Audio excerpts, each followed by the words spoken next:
2 жұмыртқаның сарысын бөліп аламыз. Сүт құямыз. Ванилин экстрактысын құямыз. Араластырып аламыз. Ұнымызға рыхлитель саламыз.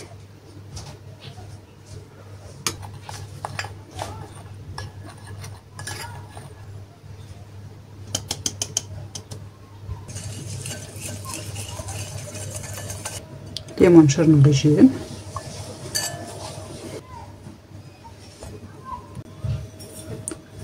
Аздап қантымызды саламыз да миксермен ұрамыз.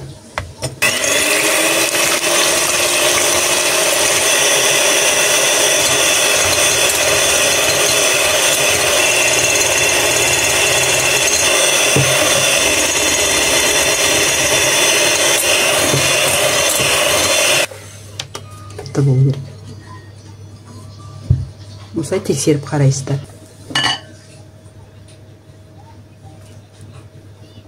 Жайлап аздап салып, осылай араластырып аламыз.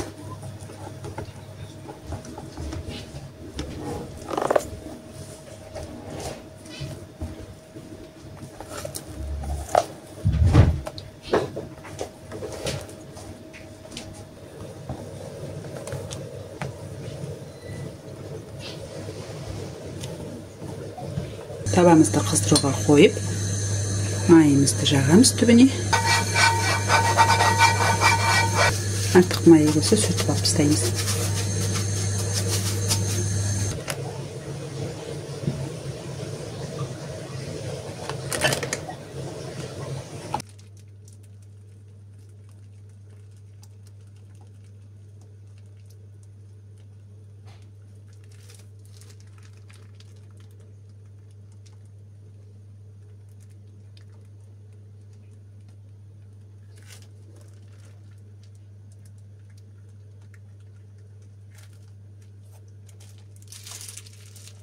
Қойып, баяу отта 5 немесе 7 минуттың аралығында пісіреміз.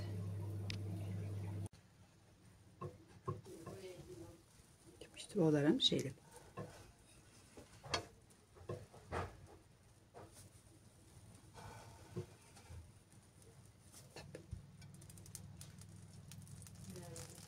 Суымызды құйып, бетін жауып, баяу отта тағы да 5 минут пісіреміз.